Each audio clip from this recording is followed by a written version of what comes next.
Okay, let us start. It's 7:05 in my laptop. Yeah, welcome everyone.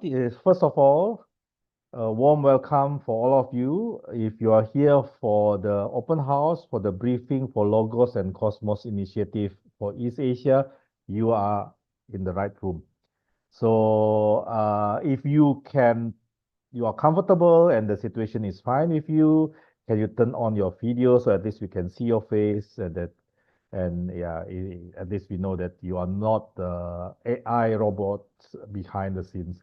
Anyway, so yeah, again, welcome for this LCI Logos and Commerce Initiative in East Asia. Uh, Hello to all of you. Uh, First of all, maybe let me introduce my name. Some of you may have known me, Lisman Komaladi. I'm now serving as the Regional Secretary of IFPS East Asia since last year. And yeah, I will be one of the stewards of this LCI East Asia program. Uh, then the other stewards, Prati, do you want to introduce yourself? Hello everyone, my name is Prati. I am a staff worker with FES Singapore.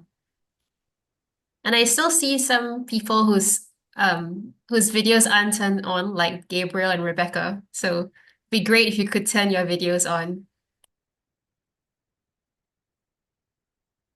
Okay.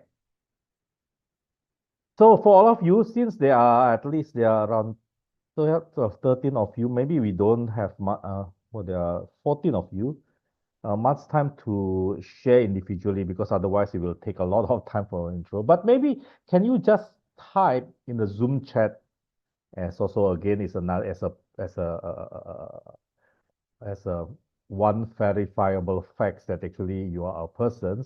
Write down maybe you don't need to write down your name. You write down your how should we call you? Yeah, your nickname and whether you are student or staff and which movement you are from. Okay, type in the Zoom chat your nickname, how we call you, whether you are staff or students, and which movement are you from. Okay, thank you, Michael, staff worker from FES Singapore. How about the rest? Can you type in the Zoom chat?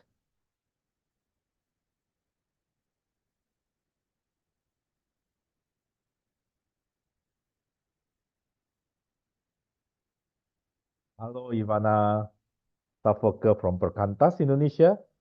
Good to see you. Ooh, wow. Your writing is not AU.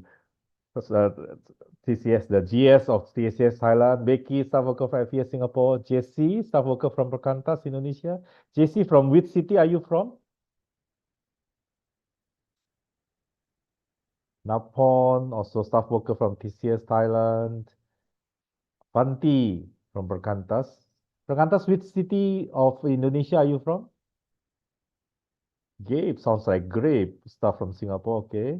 Oh, JC from Pontianak. Pontianak is from South Kalimantan, I guess. Lydia, staff worker from Macau. Yeah, okay. Okay, great. Oh, one more. Oh, Poso. Okay, okay, okay, okay. Wow, there are two more coming. Three more coming. Okay.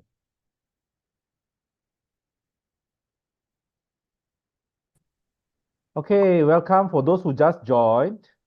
Please maybe write down in your Zoom chat your nickname, how we can call you, whether you are student or staff, and which movement you are from. Okay, Thai from GCF Thailand. Okay, good. And there are two GCFers here, Thai and Michael. Yeah, from those who just joined, if you can turn on your video, it will be good. So at least we can see you. And also, yeah, write down your nickname. Then whether you are staff or students and which movement you are from. Yeah, I'm waiting for a few more minutes before we continue.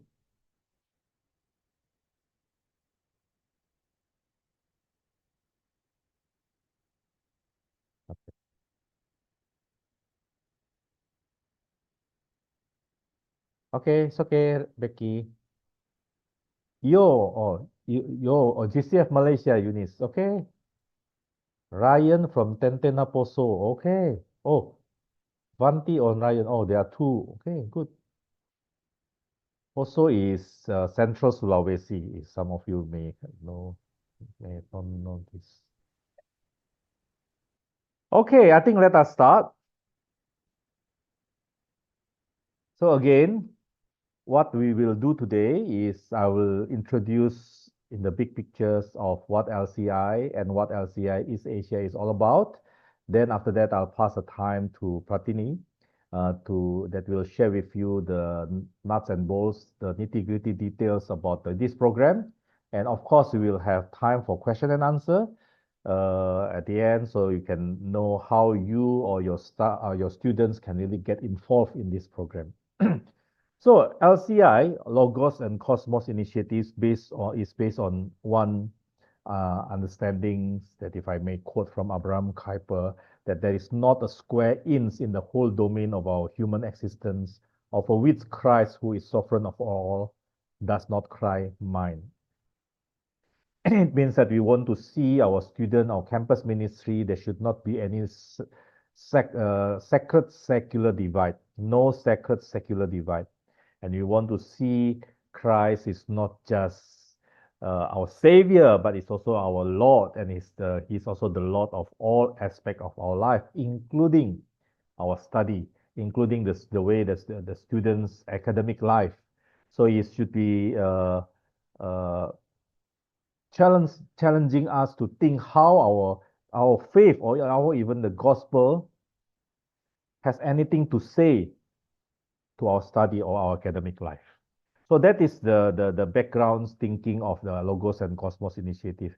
That's why it was started a few years ago. Logos and Cosmos initiative initiated by IFES. Basically, at that time, is to equip young Christian academics to lead projects in their universities that spark curiosity and wonder about God's word and God's world. That's why it comes Logos and Cosmos, God's word and God's world, and about theology and science, how we can integrate the study, the academic study that our students are studying, and our theology. Later, I'll tell you more because LCA and East Asia we will expand further what science is or what science cover. But at least there are three major components for these programs. First, there will be equipping aspect, mentoring aspect, and of course, project aspect. So this initiative is not just projects, but we also want to have an equipping aspect as well as mentoring. In what way it will be done, later we'll tell you more in details. And as I mentioned, it was started in 2020 because of some grant given by one foundations, and it was implemented in Latin America and Francophone Africa regions in the past 4 years. You can read more about this LCI with all various projects that they have in this link at lci.ifesworld.org. However, so based on this, we taking inspiration from LCI of IFES, we now make this LCI at East Asia, where in which actually me and Prati will be the two stewards that will facilitate, will navigate, and also will monitor or coordinate this project in East Asia. The motivations is personally for me as a RS, one of the mandates that actually I had. I would like to see, looking forward that the national movements being energized means the students of a national movement will be able to see their ministry, their campus more broadly, not just a ministry to the students, but also as a ministry to the whole campus, to the whole university.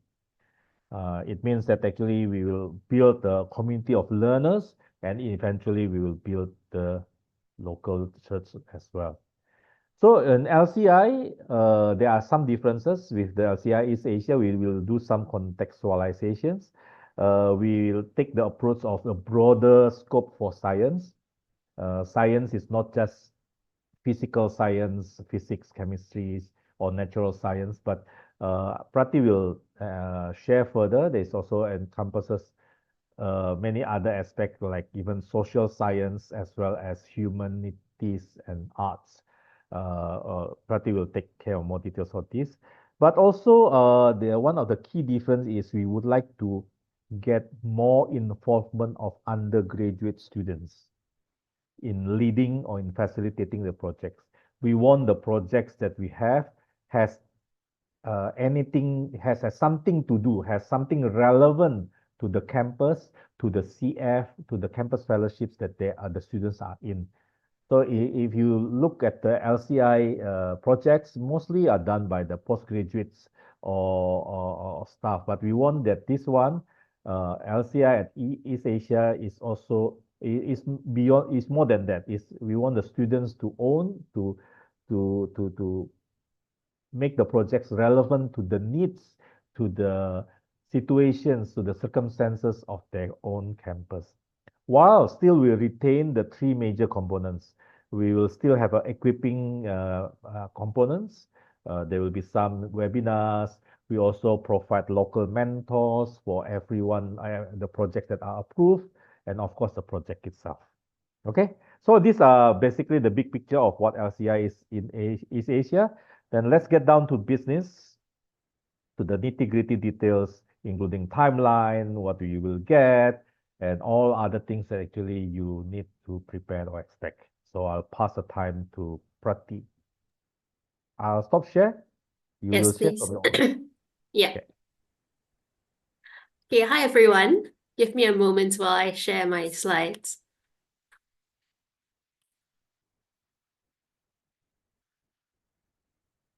Okay, can you see my slides? Great, thank you. So I hope to take about half an hour. And what I would effectively do is to run through with you the practical steps of what it means to become a participant of the East Asia Logos and Cosmos initiative. And I will do that by presenting a timeline of all the stages in this initiative. So here is the timeline. And as you can see, the LCI is made up of several parts, as is on the slide. So we have project proposals, development, implementation, celebration, and then post-initiative. And I will run through each of these parts slowly. So don't hesitate to pause me at any time to unmute and to ask questions, or even to type your questions on the chat. And if I were to miss your question, Lisman, please flag it up for me. So I'll start with the project proposal stage, or what I'm calling the project proposal stage, which is where we are right now. And I also want to caveat that this stage takes the longest explanation, so please do bear with me. So the project proposal part of LCI is the time for Lisman and myself to get the word out about LCI, and also to encourage anyone who knows about LCI to grab a friend and tell them about it. And what we want to do is to look for interested students and staff to help you to begin thinking about ideas for your project, as well as to find a group to work on this idea together. Also, during this stage, it will be the time for groups who have decided upon an idea to work on a proposal that must be submitted to us so that we can hear what your ideas really are. Now you might be wondering, what is a project and how do I write a proposal? So let me take the question about the project first. Your first step to becoming a participant of LCI is to find some friends within the Christian Fellowship and get them interested in exploring faith and academics to integrate the two together. Each group has to have a size of about 3 to 6 people. So you need to find between 2 to 5 friends to work on this together. And groups must have a minimum of 2 students and a maximum of 2 staff workers. So you can work out the permutations within that. You can have 2 students and 1 staff, or you can have 2 students and 2 staff, or you can have no staff and all students. It's really up to you, but those are the limits. We strongly encourage that the students should be from the movement because, as Lisman mentioned, ultimately we want all these projects that you're embarking on to bless the movements that we're in, right? To benefit the East Asian region. The second thing about the project is that you must have an idea for it. So all projects must show integration between your academic studies, your context, and a theological idea or a concept. So all projects must show integration between your academic studies, your context, and your theological idea or concept. We want to see how you and your friends are applying what you're learning and connecting it to biblical ideas, as well as ensuring that those ideas are rooted in reality in your context. So let me go through each of those parts, right? The academic studies, the context, and the theological idea. Yes, Lisman. Yes, just want to add the staff workers that Prati mentions is including graduate volunteers. So it means it's also is we accommodate of this possibility as well. Yeah, thanks, Lisman. Okay, so you may be thinking, okay, I'm not a science student, and Lisman mentioned earlier that our definition of science is broader than normal. So how we're defining it is the pursuit of understanding through reason, experiment, or evidence. And there can be several components to this, right? You can have your traditional natural sciences like biology or chemistry or physics.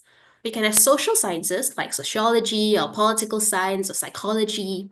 And you can have applied sciences like engineering or health sciences or environmental studies or forestry or botany or agriculture and so on. But beyond these areas of science, we are also looking for anyone with an interest in exploring the connections between science and faith. So you don't actually have to be a science student or studying any of those areas in order to apply for this project. You could just be interested to explore this area. And we are also interested in projects that connect science with other fields, like humanities or design or architecture or law, right? You're welcome. If you've got an interdisciplinary project, that's great. We welcome you. And if you're unsure about whether your project qualifies, please talk to us. I'm sure we can work something out. Right? So that's the first part about the science or the academic part of the project.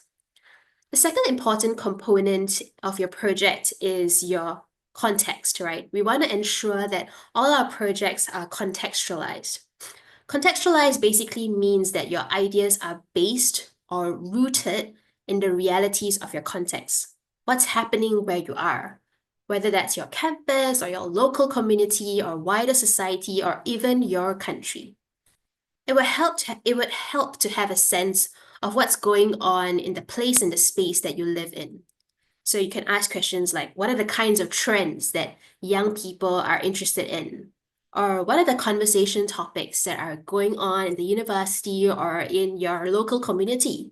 Or even whether there are some government policies that affect the people. So at this point, right, Lisman will probably share with you the IFES campus exegesis document and the Zoom chat. And that would give you some idea of how to exegete your context, right? I'm also going to include a video, right, when an IFES staff does campus exegesis of his context. I hope that's helpful for you. So first component is it must be related to science. Second component is that it's got to be based on your context. And the third component is the biblical idea or theological concept. So you might be thinking, okay, I don't know any theology. I've never been to seminary. I'm not a theologian. And I'll say everybody is a theologian because everybody has got some idea of what it means to seek God and to understand his ways in life. So your theological understanding, even if you don't think it's great, it will develop along the way. And what we as LCI want to see you do is to think scripturally or biblically about what you are studying. So for example, you can incorporate theological principles like justice or hospitality or dialogue or being incarnational or stewardship within your idea. Or you can even think biblically through narratives, like Nathan, who confronts David about Bathsheba, right? Or Jesus overturning the moneylender's table in the temple, right? We invite your biblical imagination to see how you want to integrate scripture and theological ideas into these projects. Okay, so at this point, I've shared these three components which are critical to having a good project, right? I will give you now two examples. And in order to do that, right, I give an example. Maybe I'll pause and ask if there are any questions. Does anyone have any questions?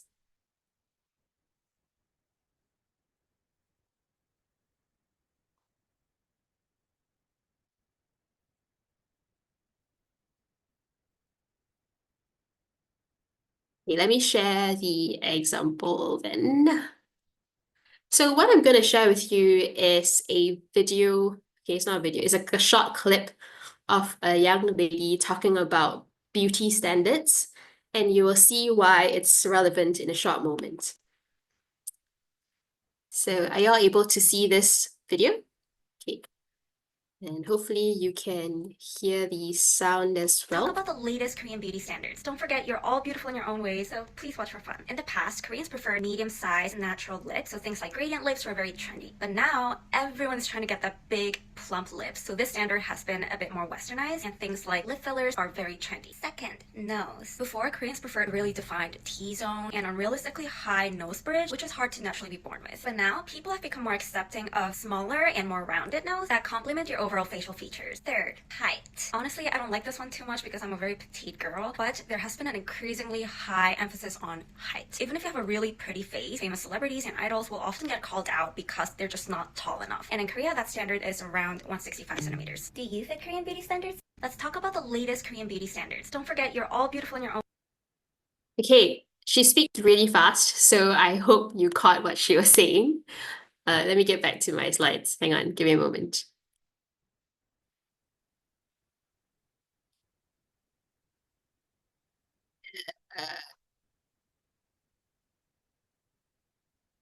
Right, you see my slides, right? Okay. And so she was talking about Korean beauty standards, and I find it kind of interesting that such a video even exists. So I was really trying my best to find a video that kind of captures an idea for a project, right, that we were coming up with. And this is the example. So you could have a group of university students who are exploring the impact of K-pop on emotional well-being among university students in South Korea, right? And obviously connected with the whole K-pop industry is beauty standards, right? Like how thin or slim or beautiful a female K-pop idol is, or how strong and muscular a lean physique is a male K-pop idol, right? How good their skin is, etc., etc.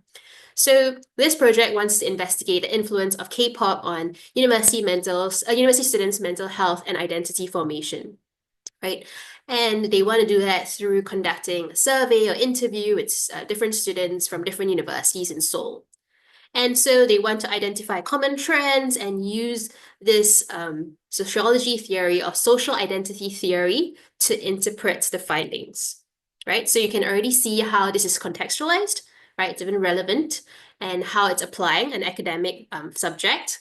And they want to then integrate this with the concept of imago Dei, with the concept of being made in the image of God, to explore how media influences and challenges the perception of self-worth, right? Or how your cultural identities and desires align with your intrinsic value as image bearers, right? And then finally, they say that their findings will be presented in an open campus gallery. So you can see from this project, right, where something that it seems innocuous, right, it's very, very common, there's a lot of K-pop, they talk about beauty, right, is then being studied, it's then being explored critically through an academic lens, and it's also being contextualized to Korea, and it also is integrated with a biblical principle. Okay, I have another example. So can anyone guess where in East Asia this is? Can anyone guess what they're looking at when they see this picture? Just take a guess. Just type your answers into the chat. What do you think this is? What are you looking at? Okay. Kiwi, my brilliant man, says mangrove. Okay, Kiwi, can you guess where in East Asia this is?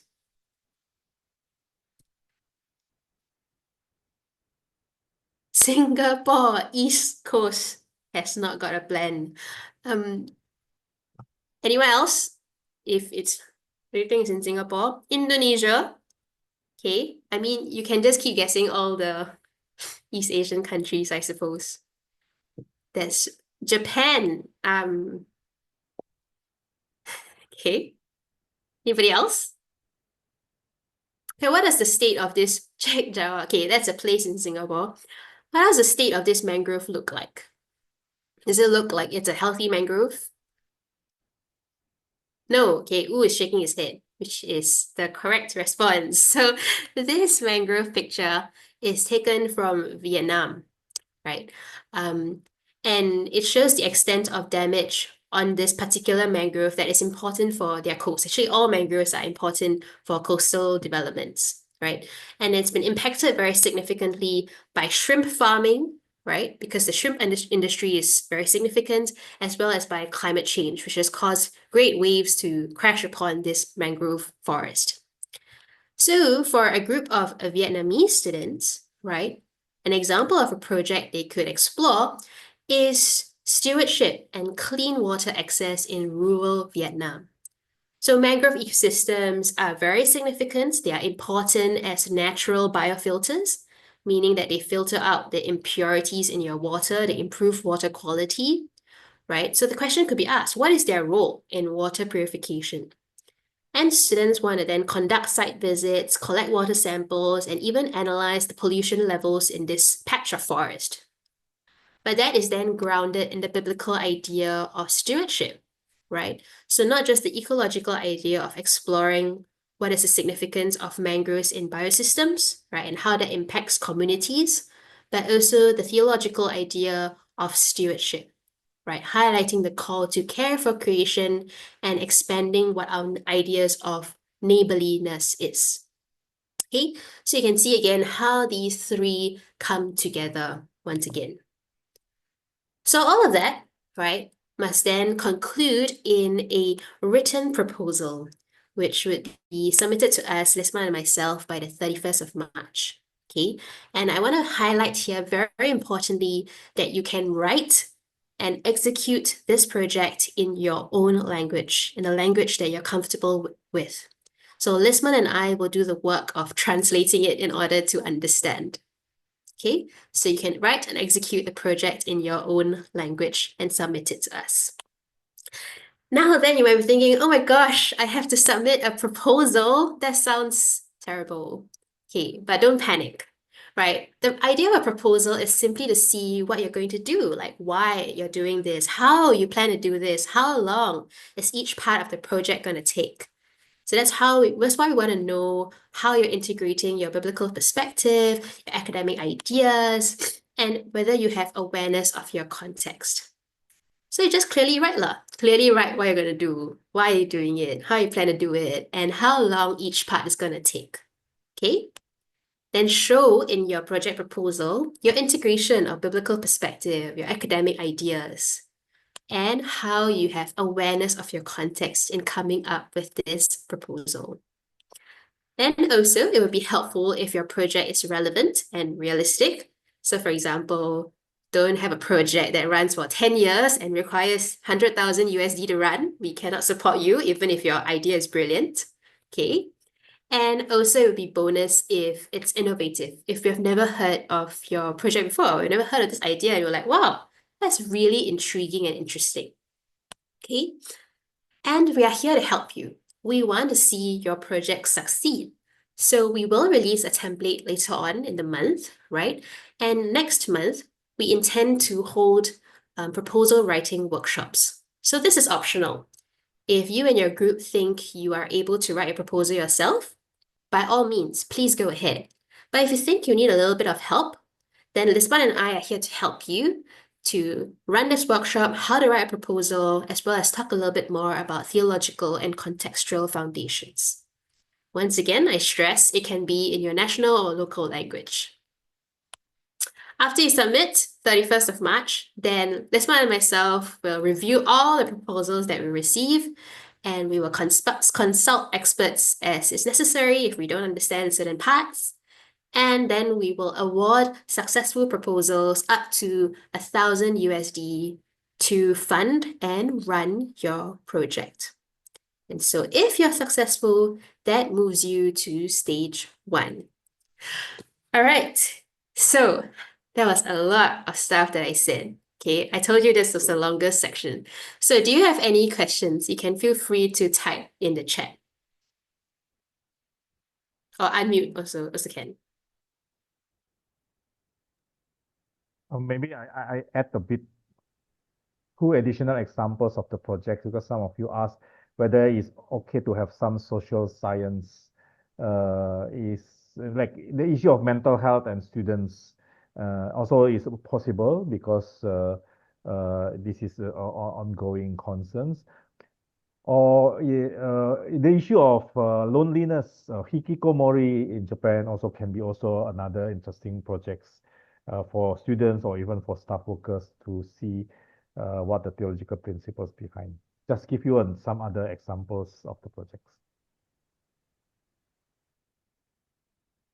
Great. If there are no questions, then I'll move on to the next sections, which are thankfully a lot shorter and easier to understand.